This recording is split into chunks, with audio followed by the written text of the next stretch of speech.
सबसे पहली चीज़ शहद बेहतरीन एंटीबायोटिक है। हाँ।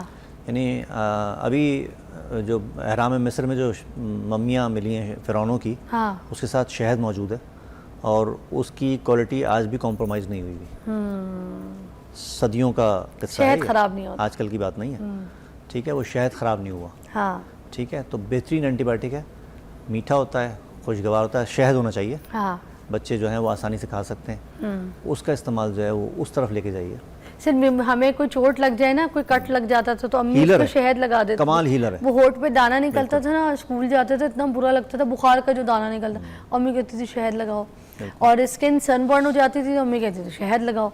अम्मी को कहती थी अम्मी शहद ही मिला होगा, हर बात पे हमें कहती थी शहद लगाओ शहद लगाओ। कमाल चीज़ है। तो शहद अच्छा होना चाहिए, ये चीनी मिले हुए चीज़ें और ये सब चीज़ें जो हैं ये गड़बड़ है। तो सर इसकी पहचान फिर क्या होगी, हमें कैसे पता चलेगा आम आदमी को शहद का सही? बहुत मुश्किल है। सबसे पहले तो ये कि छत्ता से रिलेटेड हो वो मिल जाए, गाँव वगैरह में जो रूरल एरियाज में छत्ते से मिल जाए, कोई निकलवा दे सामने, बिल्कुल वो निकलवा दें। फिर हमारे यहाँ आजकल जैसे ये फार्मिंग वाला सिलसिला है, फार्मिंग में क्या होता है, चीनी शीरा बिछा दिया, हाँ, वो मक्खियों ने लिया और जनाब वो जाके उसका शहद बना दिया। अच्छा, लेती वो भी मक्खियाँ मगर वो फार्मिंग वाला है, लेकिन वो तो चीनी हुई ना। हाँ, चीनी को तो बात ये कि जा जाके मीलों का सफ़र, उन मक्खियों का फूलों में से डिफरेंट वो शहद वो लेना, उसका अर्क, फिर उसका प्रोसेस और फिर शहद बनना, उसकी तो फिर क्वालिटी कुछ और होती है। क्या बात है, वाकई है ना।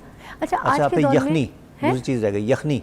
हकीम, हाँ, देसी मुर्गी की यखनी, बकरे की के गोश्त की यखनी, ये बहुत अच्छा हमारी इम्यूनिटी को इन्हांस करने के लिए बहुत अच्छा रोल प्ले करती है। जब भी बुखार हो, जो मौसम में मौजूद सब्जियां मौजूद हैं उस वक्त वो, और साथ में गोश्त, हरा मसाला, गरम मसाला। सर गोश्त कहाँ का, गर्दन का बकरे के या गर्दन बहुत अच्छा है, तो वो भी हो सकता है। कोई और पार्ट आप लेना चाहें वो भी ले सकते हैं। देसी मुर्गी आप ले सकते हैं, फिर साथ में उसके हरा मसाला भी हो, गरम मसाला भी हो, मौसम में मौजूद सब्जियां भी हो।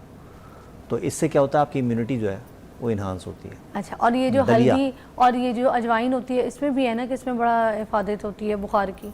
अजवाइन जो है वो बुनियादी तौर पे हाजमे से मुताल्लिक़ है, एंटी इन्फ्लेमेटरी, एंटीऑक्सीडेंट तो सारी दवाएं। अच्छा, हर जो है उसके बारे में आप लिख लें कि जी ये एंटी इन्फ्लेमेटरी भी है, एंटीऑक्सीडेंट भी है, अच्छा, माने तकसीद भी है।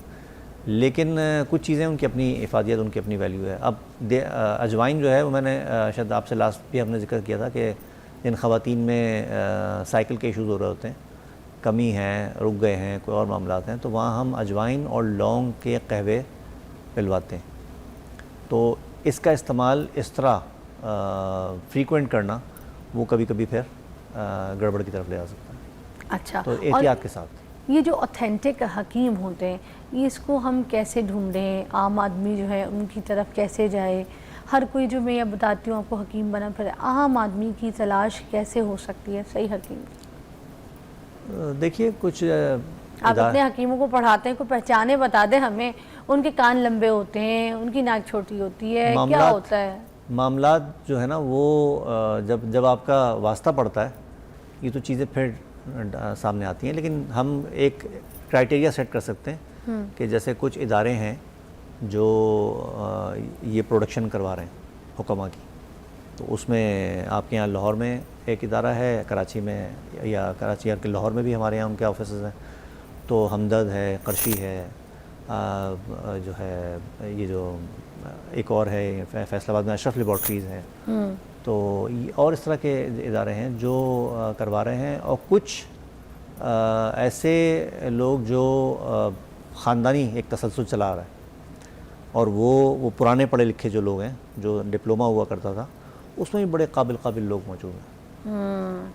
अच्छा, कोई बीमार हो जाता है, जो घर के टोटके होते हैं उनका तो हिकमत से कोई ताल्लुक़ नहीं होता ना, जो टोटके नामी कोई चीज़ है, जो घर में कोई ऐसी अपना टोटका बनाए और वो आजमाने की कोशिश करे, क्योंकि वो टोटका कभी कभी भारी भी पड़ जाता है।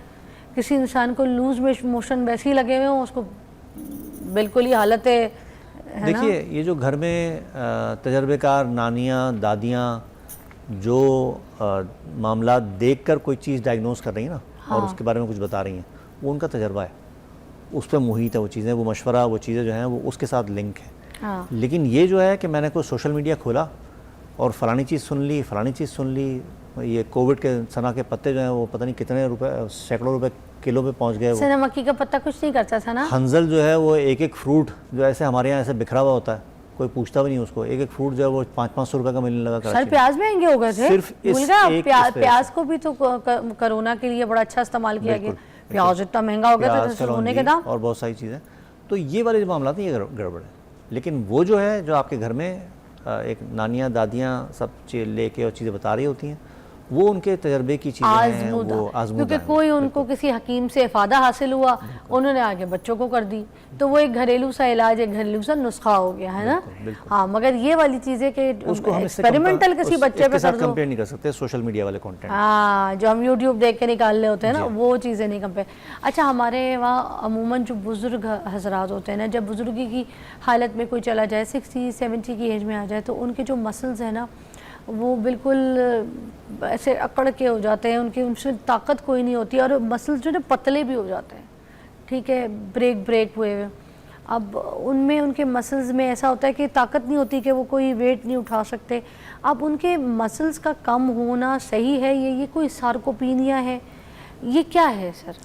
ये एग्जैक्टली सार्कोपीनिया है, और ये बुनियादी तौर पे मसल्स का, पट्ठों का या अज़लात का इन्हितात।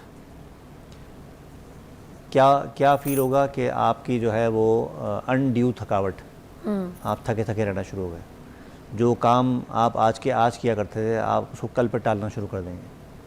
आप पहले 10 घंटे बिल्कुल आराम से काम कर लिया करते थे, अब आप जो है वो 7-8 घंटे बाद जो है आपको लगेगा बस यार अब मैं आज का काम पूरा हो गया। ये निशानियाँ हैं। आपकी स्पीड जो थी चलने की उसमें कहीं झोल आना शुरू हो जाएगा, यानी आप उसमें कमी हो जाएगी। आपकी ग्रिप, आपकी पकड़ जो है, कोई ढक्कन खोलना है किसी चीज़ का, कोई और चीज़ करनी है, बच्चे आपको देते हैं जी खोल दीजिए, वहाँ आपको लगेगा कि यार ये मुझसे नहीं खुल रहा, जो पहले खुल जाया करता था आराम से, ठीक है। इसी तरह जो है वो साइज़ ऑफ मसल्स का कम हो जाना, मसल्स कम हो जाते हैं, मसल्स जो है वो कम हो, यानी वेस्टिंग ऑफ मसल शुरू हो जाती है। ये उसकी एक निशानी है कि ये आना शुरू हो जाता है। एजिंग एक बहुत बड़ा फैक्टर है वक्त के साथ साथ। लेकिन एक देखिए एक अजीब बात अच्छा फिर बात हम जो देख रहे होते हैं ना वो क्या होता है जी, मसल मास, मसल स्ट्रेंथ और मसल पावर, ये 3 चीज़ें हम देख रहे होते हैं। इस हवाले से जो हम बात कर रहे हैं जी 50s, 60s, 70s की, इसमें एक मैंने रिसर्च अभी देखी, और ये रिसर्च जो है एक तवील रिसर्च के बाद जो है ये नतीजा अखज़ किया गया कि अगर हम अलर्ट ना हो तो 25 साल की उम्र से, 25-30 साल की उम्र से सालाना 1% मसल मास डिक्लाइन शुरू हो जाता है। अच्छा, ठीक है। उससे भी ज़्यादा ख़तरनाक बात, इस 1% के साथ साथ मसल स्ट्रेंथ जो है वो सालाना 3% डिक्लाइन का शिकार होना शुरू हो जाती है। और इससे भी ज़्यादा ख़तरनाक बात यह है कि इस मसल मास और मसल स्ट्रेंथ के डिक्लाइन के साथ 1% और 3% मसल पावर जो है वो 8% नोट की गई है कि उसका ज़वाल जो है वो शुरू हो जाता है। ये इतनी ख़तरनाक बात है कि अगर हम 25 साल की उम्र से अपने आप को इंगेज नहीं करेंगे मसल बिल्डिंग में, हमारी ग़िज़ाएँ उस तरह की नहीं होंगी, हम बैठे हुए हमने 8-8 घंटे 10-10 घंटे बैठ के काम कर रहे हैं, खाना खाया सो गए, ठीक है, कोई फ़िज़िकल एक्टिविटी नहीं है, कुछ और चीज़ें नहीं हैं, तो ये फिर आहिस्ता आहिस्ता आपको पता भी नहीं चलेगा कि आप जो है वो कैसे। और फिर ऐसा आदमी जो है यूँ समझ लें कि आप अपनी शायद सांसें तो पूरी करेंगे, लेकिन वो फिर एक ऐसी मजबूर और लाचार और एक ऐसे आदमी की सांसें होंगी कि शायद आपको खुद अपने ऊपर तरस आएगा।